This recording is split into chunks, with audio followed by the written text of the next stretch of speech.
राधे राधे। जय श्री कृष्ण। बोलिए श्री सत्यनारायण भगवान की जय। मार्गशीर्ष का महीना भगवान श्री लक्ष्मी नारायण जी को अत्यधिक प्रिय है।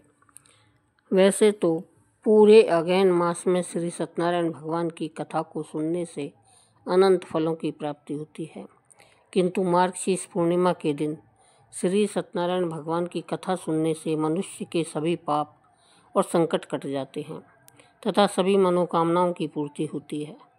तो आइए भगवान श्री लक्ष्मी नारायण जी के चरणों का ध्यान करते हुए आज पूर्णिमा के दिन बड़ी ही श्रद्धा और प्रसन्नचित्त मन से श्री सत्यनारायण भगवान जी की कथा को सुनते हैं। इस कथा को पूरा अवश्य सुनिएगा। आमतौर पर देखा जाता है कि किसी भी शुभ काम से पहले या मनोकामना पूरी होने पर श्री सत्यनारायण व्रत की कथा सुनी जाती है। सनातन धर्म से जुड़ा शायद ही कोई ऐसा व्यक्ति होगा जिसने श्री सत्यनारायण कथा का नाम न सुना हो। इस कथा को सुनने का फल हजारों सालों तक किए गए यज्ञ के बराबर माना जाता है। शास्त्रों के अनुसार ऐसा माना गया है कि इस कथा को सुनने वाला व्यक्ति अगर व्रत रखता है तो उसके जीवन के दुखों को श्री हरि विष्णु स्वयं ही हर लेते हैं। स्कंद पुराण के अनुसार भगवान सत्यनारायण श्री हरि विष्णु जी का ही दूसरा रूप है। इस कथा की महिमा को भगवान सत्यनारायण ने अपने मुख से देव ऋषि नारद को बताया है। पूर्णिमा के दिन इस कथा को सुनने का विशेष महत्व है। कलयुग में इस व्रत कथा को सुनना बहुत प्रभावशाली माना गया है। तो हमारी आपसे विनम्र विनती है कि इस कथा को पूरा अवश्य सुनिएगा। जो लोग पूर्णिमा के दिन कथा नहीं सुन पाते हैं वे कम से कम भगवान सत्यनारायण का मन में ध्यान कर ले, इससे विशेष लाभ होता है।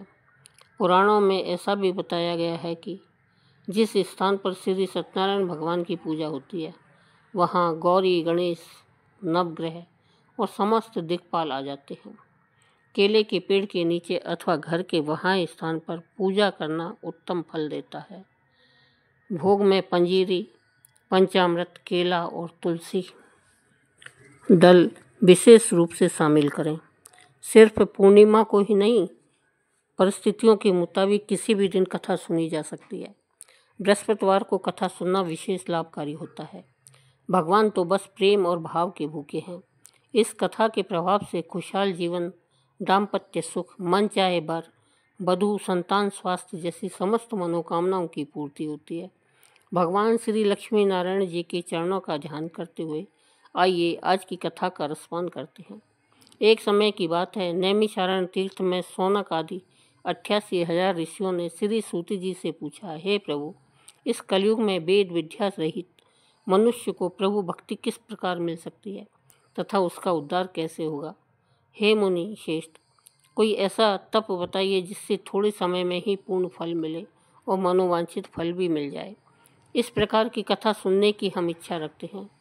सर्वशास्त्रों के ज्ञाता श्री सूत जी बोले, हे वैष्णवों में पूज्य, आप सभी ने समस्त प्राणियों के हित की बात पूछी है, इसलिए मैं एक ऐसे श्रेष्ठ व्रत को आप सभी को बताऊंगा जिसे नारद जी ने लक्ष्मी नारायण जी से पूछा था और स्वयं लक्ष्मीपति ने मुनि श्रेष्ठ नारद जी से इस कथा को कहा था।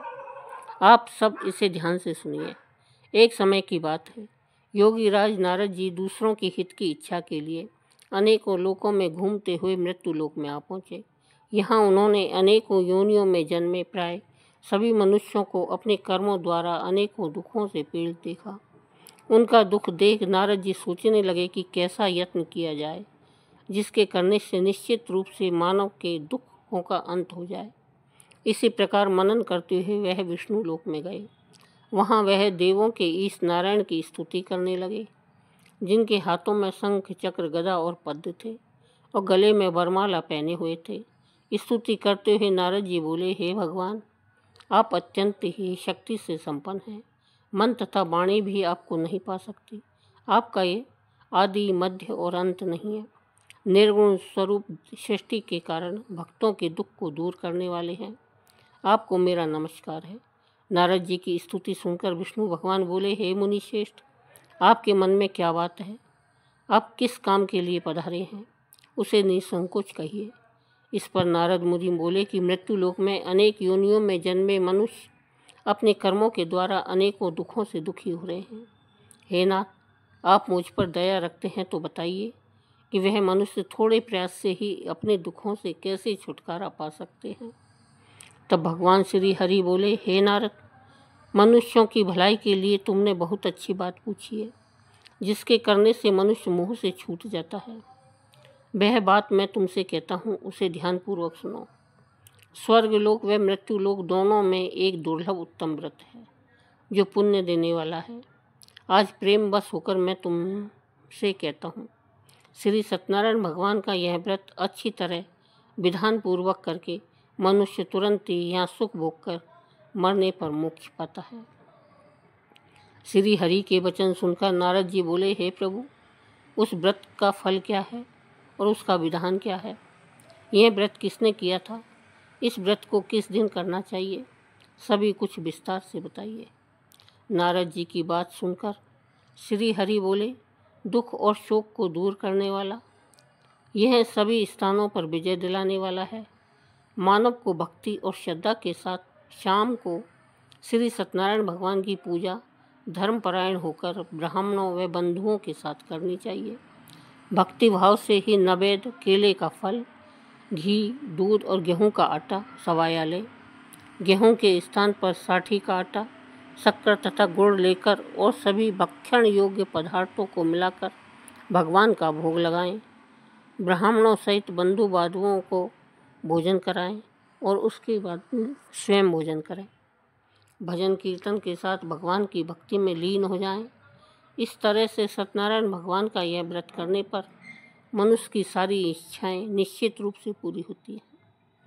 इस कलिकाल अर्थात कलयुग में मृत्यु लोक में मोक्ष का यही एक सरल उपाय बताया गया है। इस प्रकार से श्री सत्यनारायण व्रत कथा का प्रथम अध्याय संपूर्ण हुआ। आप लोग बड़ी श्रद्धा और प्रेम से बोलिए, श्री सत्यनारायण भगवान की जय। दोस्तों, अब दूसरा अध्याय सुनिएगा। सूत जी बोले, हे ऋषियों, जिसने सबसे पहले इस व्रत को किया था, मैं उसका इतिहास कहता हूँ, इसे ध्यान से सुनो। सुंदर काशीपुरी नगरी में एक अत्यंत निर्धन ब्राह्मण रहता था। भूख प्यास से परेशान वह धरती पर घूमा करता था। ब्राह्मणों से प्रेम करने वाले भगवान ने एक दिन ब्राह्मण का वेश धारण करके उसके पास जाकर पूछा, हे विप्र, नित्य दुखी होकर तुम पृथ्वी पर क्यों घूमते हो? दीन ब्राह्मण बोला, मैं निर्धन ब्राह्मण हूँ, भिक्षा के लिए धरती पर घूमता रहता हूँ। हे भगवान, यदि आप इसका कोई उपाय जानते हो तो मुझे बताइए।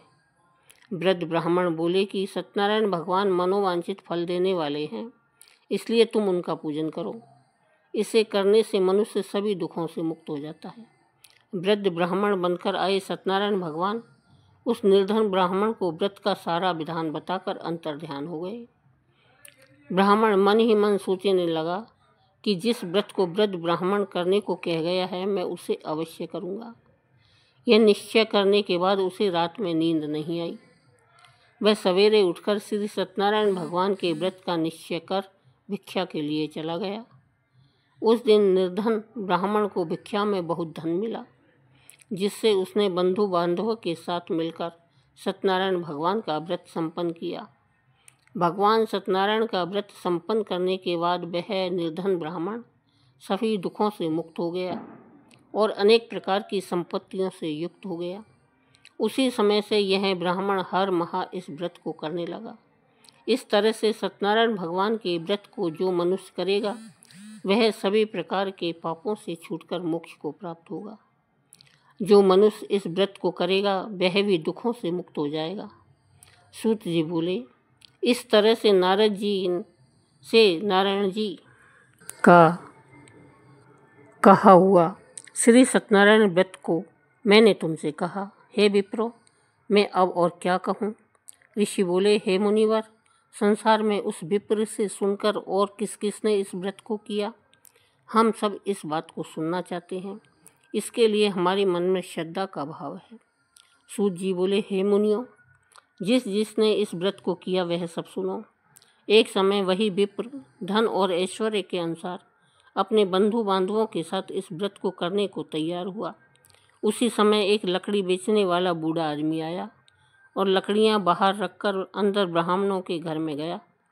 प्यास से दुखी लकड़हारा उन्हें व्रत करते देखकर प्रणाम करके पूछने लगा कि आप यह क्या कर रहे हैं तथा इससे करने से क्या फल मिलेगा, कृपया मुझे भी बताइएगा।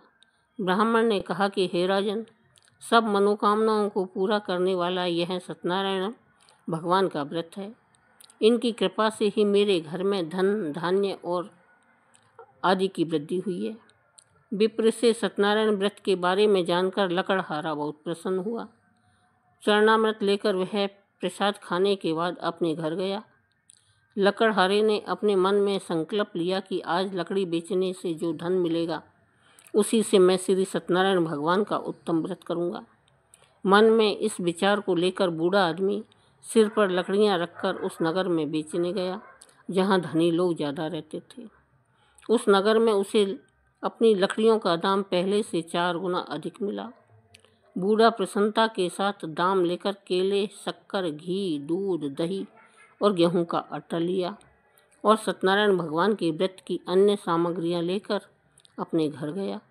वहां उसने अपने बंधु बांधवों को बुलाकर विधि विधान से सत्यनारायण भगवान का पूजन और व्रत किया। इस व्रत के प्रभाव से वह बूढ़ा लकड़हारा धन, पुत्र आदि से युक्त होकर संसार के समस्त सुख भोग कर अंतकाल में वैकुंठ चला गया। इसी प्रकार श्री सत्यनारायण व्रत कथा का दूसरा अध्याय संपूर्ण हुआ। आप लोग बड़े श्रद्धा और प्रेम से बोलिए, श्री सत्यनारायण भगवान की जय। प्रिय दोस्तों, अब श्री सत्यनारायण कथा का तीसरा अध्याय सुनिए।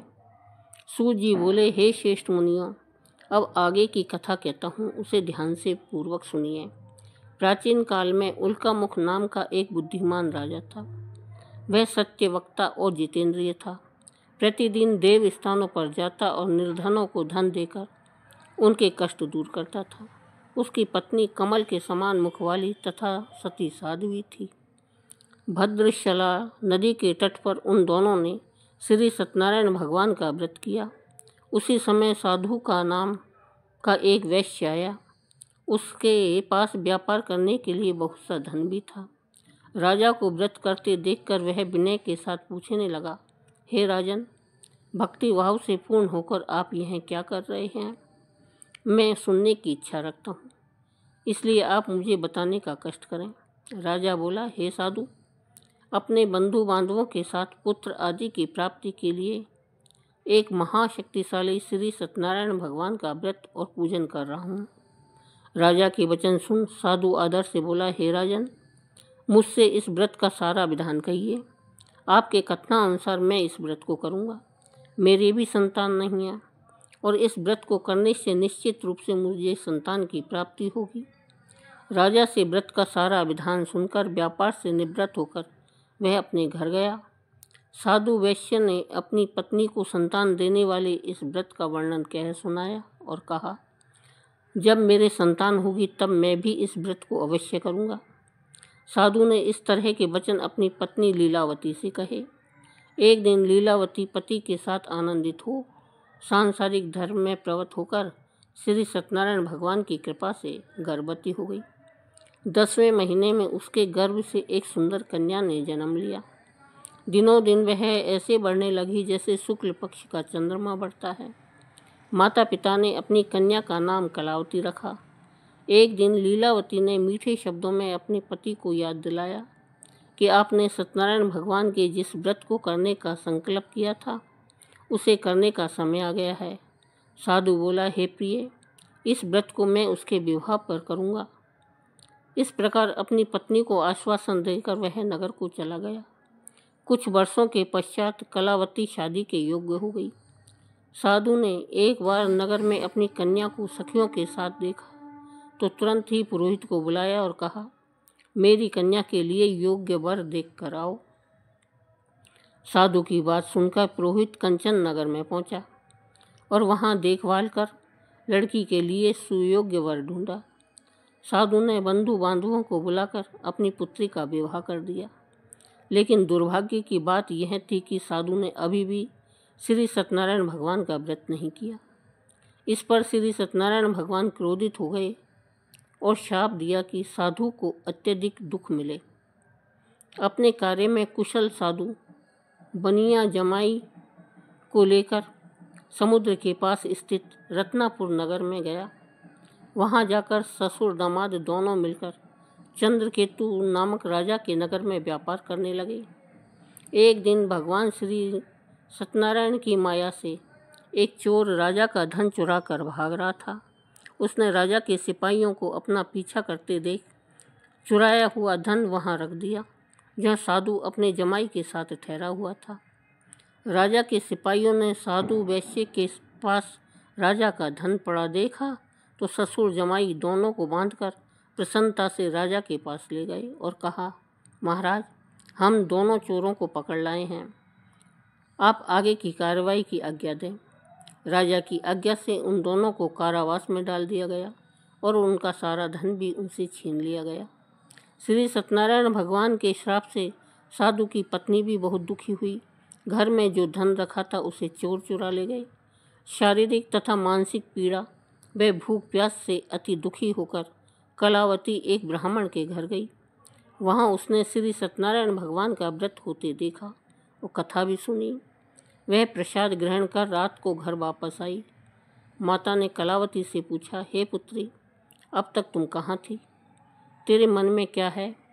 कलावती ने अपनी माता से कहा, हे माता, मैंने एक ब्राह्मण के घर में श्री सत्यनारायण भगवान का व्रत अनुष्ठान होते देखा है।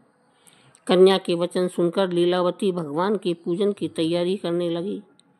लीलावती ने परिवार व बंधुओं सहित सत्यनारायण भगवान का पूजन किया और उनसे वर मांगा कि हे प्रभु, मेरे पति तथा जमाई शीघ्र घर आ जाएं। साथ ही यह भी प्रार्थना की कि हम सबका अपराध भगवान क्षमा करें। श्री सत्यनारायण भगवान इस व्रत से संतुष्ट हो गए और राजा चंद्रकेतु को सपने में दर्शन देकर कहा, हे राजन, तुम उन दोनों वैश्यों को छोड़ दो और तुमने उनका जो धन लिया है उसे भी वापस कर दो।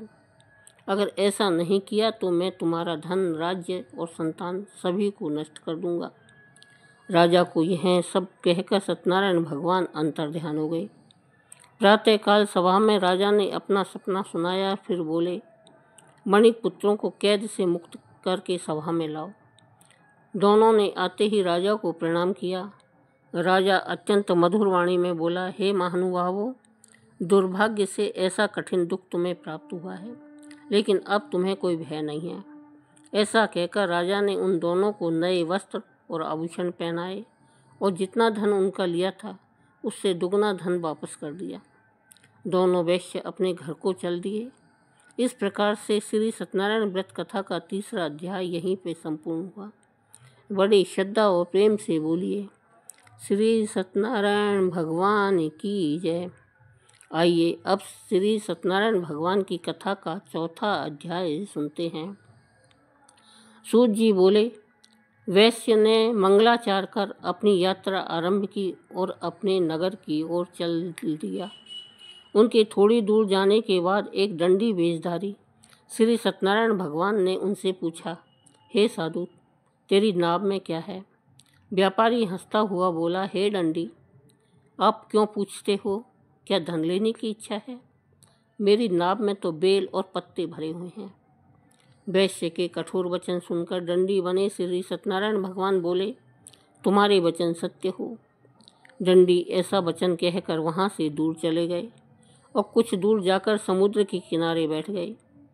डंडी के जाने के बाद साधु वैश्य ने नित्य क्रिया के पश्चात नाव को ऊंची उठते देखकर आश्चर्यचकित हो गया और नाव में बेल पत्ते आदि देखकर वह मूर्छित होकर वहीं पर गिर पड़ा। मूर्छा खुलने पर वह अत्यंत शोक में डूब गया। तब उसका दामाद बोला, पिताजी, आप शोक न मनाएं, यह डंडी का श्राप है, इसलिए हमें उनकी शरण में जाना चाहिए, तभी हमारी मनोकामना पूरी होगी। दामाद की बात सुनकर वह डंडी के पास पहुंचा और अत्यंत विनम्रता एवं भक्ति भाव से प्रणाम करके बोला, हे महाराज, मैंने आपसे जो असत्य वचन कहे थे उनके लिए मुझे क्षमा कर दीजिए। ऐसा सुनकर महान शोकातुर होकर डंडी भगवान बोले, हे वणिक पुत्र, मेरी आज्ञा से बार बार तुम्हें दुख प्राप्त हुआ है, क्योंकि तुम मेरी पूजा से विमुख हुए। साधु बोला, हे प्रभु, आपकी माया से ब्रह्मा आदि देवता भी आपके रूप को नहीं जानते। प्रभु, मैं तो अज्ञानी हूँ, कैसे जान सकता हूँ? आप प्रसन्न होइए प्रभु। अब मैं अपनी सामर्थ्य के अनुसार आपकी पूजा करूँगा। हे प्रभु, मेरी रक्षा कीजिए और पहले के समान नौका में धन धान्य भर दीजिए। साधु वैश्य के भक्ति पूर्ण वचन सुनकर भगवान प्रसन्न हो गए और उनकी इच्छा के अनुसार वरदान देकर अंतर्ध्यान हो गए। ससुर जमाई जब लौटे तो नाव धन से भरी हुई थी। फिर वही अपने अन्य साथियों के साथ श्री सत्यनारायण भगवान का पूजन कर अपने नगर को चल दिए। जब नगर के नज़दीक पहुँचे तो दूत को घर पर खबर भेजने के लिए भेज दिया। दूत साधु की पत्नी को प्रणाम कर कहता है कि हे माता, स्वामी अपने दामाद सहित नगर के निकट आ गए हैं।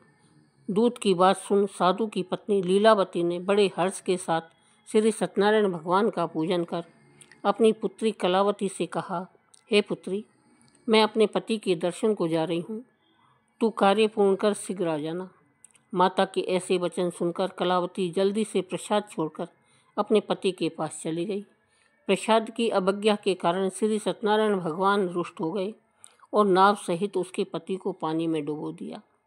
कलावती अपने पति को वहां न पाकर रोती हुई जमीन पर गिर पड़ी। नाव को डूबा हुआ देख और कन्या को रोता हुआ देख साधु दुखी होकर बोला, हे प्रभु, मुझसे तथा मेरे परिवार से जो भी भूल हुई है उसे क्षमा करें। साधु के दीन वचन सुनकर श्री सत्यनारायण भगवान प्रसन्न हुए और आकाशवाणी हुई, हे साधु, तेरी कन्या मेरे प्रसाद को छोड़कर आई है, इसलिए उसका पति अदृश्य हो गया है। यदि वह घर जाकर प्रसाद खाकर लौटती है तो उसे इसका पति अवश्य मिलेगा। ऐसी आकाशवाणी सुनकर कलावती घर पहुंचकर प्रसाद ग्रहण करती है और फिर आकर अपने पति के दर्शन करती है। इसके बाद साधु अपने बंधु बांधवों सहित श्री सत्यनारायण भगवान का विधि विधान से पूजन करता है। इस लोक का सुख भोगने के बाद अंत में स्वर्ग जाता है। इस प्रकार से श्री सत्यनारायण भगवान व्रत कथा का चतुर्थ अध्याय संपूर्ण हुआ। बड़े ही श्रद्धा और प्रेम से बोलिए, श्री सत्यनारायण भगवान की जय। अब आइए सत्यनारायण भगवान की कथा का 5वां अध्याय सुनते हैं। सूत जी बोले, हे ऋषियों, मैं और भी एक कथा सुनाता हूँ, उसे भी ध्यानपूर्वक सुनो। प्रजा पालन में लीन तुंगध्वज नाम का एक राजा था। उसने भी भगवान का प्रसाद त्याग कर बहुत दुख सहन किया था। एक बार वन में जाकर वन्य पशुओं को मारकर वह बट के पेड़ के नीचे आया। वहाँ उसने ग्वालों को भक्ति भाव से अपने बंधु सहित भगवान सत्यनारायण का पूजन करते देखा। अभिमान बस राजा उन्हें देखकर भी पूजा स्थल पर नहीं गया और न ही उसने भगवान को नमस्कार किया। ग्वालों ने राजा को प्रसाद दिया, लेकिन उसने वह प्रसाद नहीं खाया और प्रसाद को वहीं छोड़कर अपने नगर को चला गया। जब वह नगर में पहुंचा तो वहां सब कुछ तहस नहस हो चुका था। वह राजा शीघ्र ही समझ गया कि यह सब भगवान ने ही किया है। वह दोबारा ग्वालों के पास पहुंचा और विधि पूर्वक पूजा करके प्रसाद खाया तो श्री सत्यनारायण भगवान की कृपा से सब कुछ पहले जैसा हो गया। दीर्घ काल तक सुख भोगने के बाद मरणोपरांत उसे स्वर्गलोक की प्राप्ति हुई। जो मनुष्य परम दुर्लभ इस व्रत को करेगा अथवा सुनेगा, भगवान श्री सत्यनारायण की अनुकंपा से उसे धन धान्य की प्राप्ति होगी।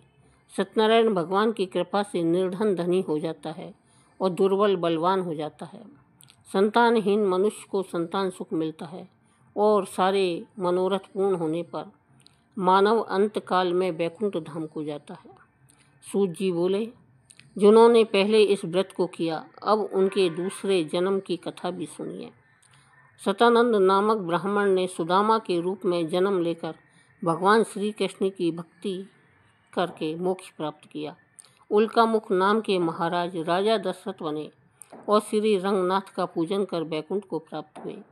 साधु नाम के वैश्य ने धर्मात्मा व सत्य प्रतीक राजा मोरध्वज बनकर अपने पुत्र को आरे से चीरकर मोक्ष को प्राप्त हुआ। महाराज तुंगध्वज स्वयंभू मनु हुए। उन्होंने बहुत से लोगों को भगवान की भक्ति में लीन कर मोक्ष प्राप्त किया। लकड़हारा भील अगले जन्म में निषाद राजा हुआ, जिसने भगवान श्री राम के चरणों की सेवा कर मोक्ष प्राप्त किया। इस प्रकार श्री सत्यनारायण व्रत कथा का 5वां अध्याय संपूर्ण हुआ। बड़ी ही श्रद्धा और प्रेम से बोलिए श्री सत्यनारायण भगवान की जय। अब आरती सुनते हैं। ओम जय श्री लक्ष्मी रमणा स्वामी, जय लक्ष्मी रमणा, सत्यनारायण स्वामी सत्यनारायण मी जन पातक हरणा। ओम जय लक्ष्मी रमणा, रतन जड़ित सिंहासन, अद्भुत छवि राजे स्वामी अद्भुत छवि राजे। नारद करत निरंतर, नाद करत निरंतर, घंटा ध्वनि बाजे। ओम जय लक्ष्मी रमणा, प्रगट भय कलि कारण, द्विज को दरस दियो स्वामी द्विज को दरस दियो। बूढ़ो ब्राह्मण बन के, बूढ़ो ब्राह्मण बन के, कंचन महल कियो। ओम जय लक्ष्मी रमणा, दुर्बल भील कराल, जिस पर कृपा करी स्वामी जिस पर कृपा करी। चंद्रचूड़ एक राजा, चंद्रचूड़ एक राजा, तिनकी विपत हरी। ओम जय लक्ष्मी रमणा, वैश्य मनोरथ पायो, शैदा तज दीनी स्वामी शैदा तज दीनी। सो फल भोग्यो प्रभु जी, सो फल भोग्यो प्रभु जी, फिर स्तुति कीनी। ओम जय लक्ष्मी रमणा, भाव भक्ति के कारण, छिन छिन रूप धर्यो स्वामी छिन छिन रूप धर्यो। शैदा धारण कीनी, शैदा धारण नी, जन को काज सर्यो। ओम जय लक्ष्मी रमणा, ग्वाल बाल संग राजा, वन में भक्ति करी स्वामी वन में भक्ति करी। मन वांछित फल दीना, मन वांछित फल दीना, दीन दयाल हरि। ओम जय लक्ष्मी रमणा, चढ़त प्रसाद सवायो, कदली फल मेवा स्वामी कदली फल मेवा। धूप दीप तुलसी से, धूप दीप तुलसी से, राजी सतदेवा। ओम जय लक्ष्मी रमणा, श्री सत्यनारायण जी की आरती जो कोई नर गावे स्वामी जो कोई नर गावे। कहत शिवानंद स्वामी, कहत शिवानंद स्वामी, मन वांछित फल पावे। ओम जय लक्ष्मी रमणा। बोलिए श्री सत्यनारायण भगवान की जय। दोस्तों, पूरी सत्यनारायण व्रत कथा का निहितार्थ यह है कि लौकिक एवं परलौकिक हितों की साधना के लिए मनुष्य को सत्य आचरण का व्रत लेना चाहिए। सत्य ही भगवान है, सत्य ही विष्णु है। लोक में सारी बुराइयां, सारे क्लेश, सारे संघर्षों का मूल कारण है सत्य के आचरण का अभाव। सत्यनारायण व्रत का अनुष्ठान करके मनुष्य सभी दुखों से मुक्त हो जाता है। कली काल में सत्य की पूजा विशेष रूप से फलदायी है। सत्य के अनेक नाम हैं, यथा सत्यनारायण, सत्यदेव, सनातन, सत्य रूपी विष्णु भगवान कलयुग में अनेक रूप धारण करके लोगों को मनवांछित फल देंगे। इसी प्रकार से श्री सत्यनारायण व्रत की कथा संपूर्ण हुई। बोलो सत्यनारायण भगवान की जय। दोस्तों, अगर वीडियो पसंद आई हो तो वीडियो को लाइक करें, हमारे चैनल को सब्सक्राइब करें। धन्यवाद।